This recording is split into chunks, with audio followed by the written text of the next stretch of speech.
Okay, ayan mga kaibigan, at welcome back ulit sa Rapido TV. Sama po natin itong panuorin. So my view that the arrest and detention and expulsion of the former president may have infringed several constitutional guarantees in favor of the former president. Cayetano, ang request lang dito, provisional arrest. Kaya nga ho ginagamit po yung Provisional term. pa lang? Ginagamit pong term na provisional arrest in conjunction with extradition. Eh, hindi po extradition ang ating pinagdaanan dito. Okay, nais kong tawagin ang ating eksperto dito, si Professor Alexis Medina, na nagpapaliwanag na yung surrender ay naiiba sa extradition at maliwanag yon sa lahat. Kaya't I'd like to recognize Attorney Alexis Medina po. You've written extensively on the distinction and application of surrender versus extradition. Ano ang nangyari kay Presidente Duterte? Surrender ba yan or extradition? Going back to the question, there was the proposition that the immediate surrender of the person arrested to the jurisdiction of a foreign government or foreign state or international tribunal can be undertaken without judicial proceedings under 9851 Section 17.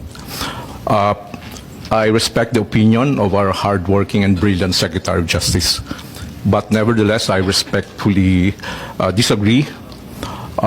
Surrender without judicial proceedings might amount to a violation of the liberty of abode that is guaranteed by Section 6 of the Bill of Rights. The liberty of abode cannot be impaired without a lawful order of the court. That's the text of the Constitution.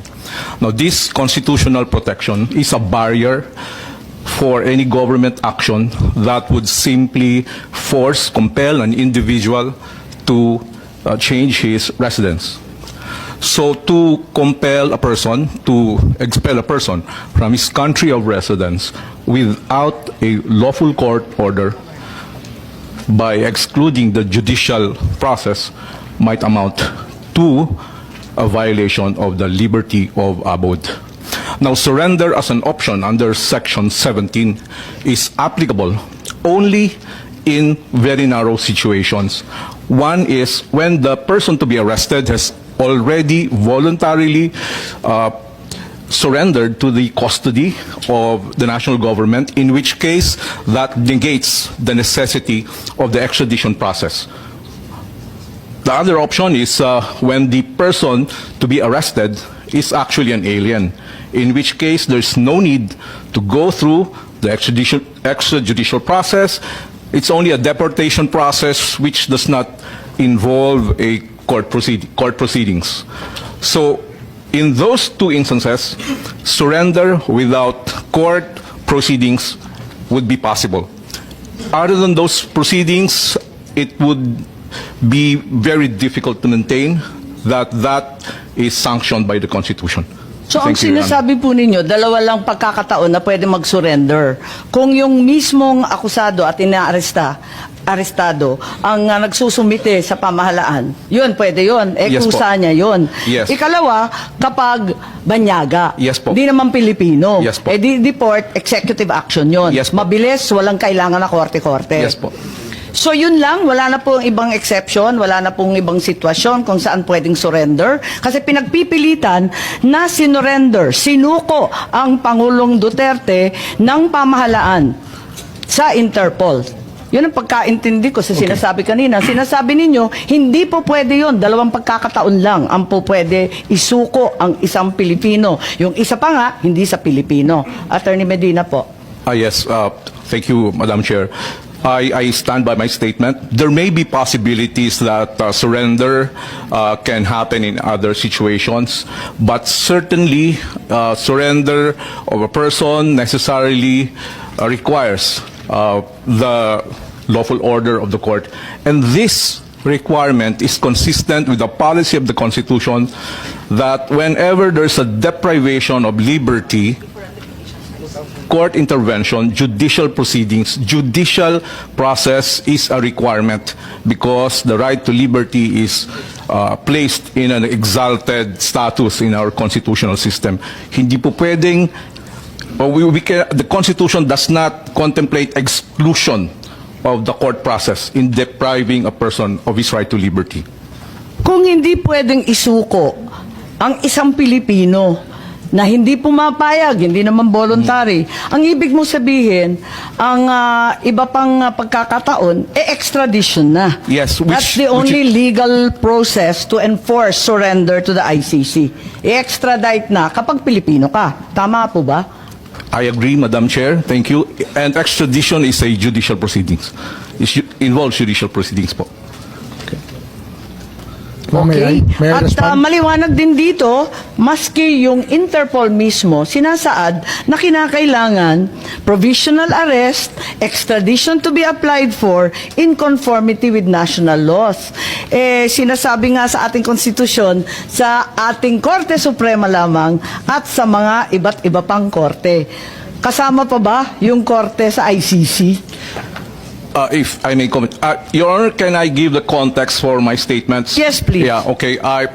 My apologies. I had to answer the question directly. I was invited on the basis of a post I made online, a legal opinion on the arrest of the former president.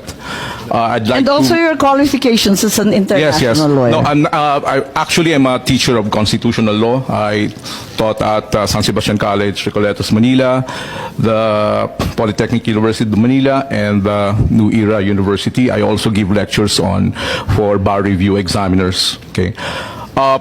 When I posted a legal opinion on the arrest of the president, to my surprise, it gained public traction.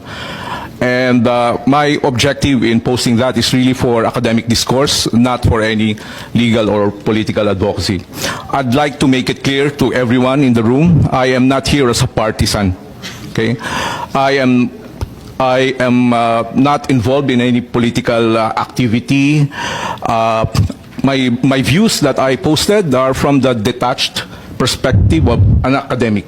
Full disclosure po, I've never met you before. Yeah, opo. I've only read you. Thank you. Yeah, thank you po. And to be honest po, 2016, I did not even vote for the former president. I was counsel for Grace Poe. Okay, so Senator Grace Poe. So my view that the arrest and detention and expulsion of the former president may have infringed several constitutional guarantees in favor of the former president. So ayan po, no, mga kaibigan, paki-comment na lang po kung ano po inyong mga komento o public opinion po dito.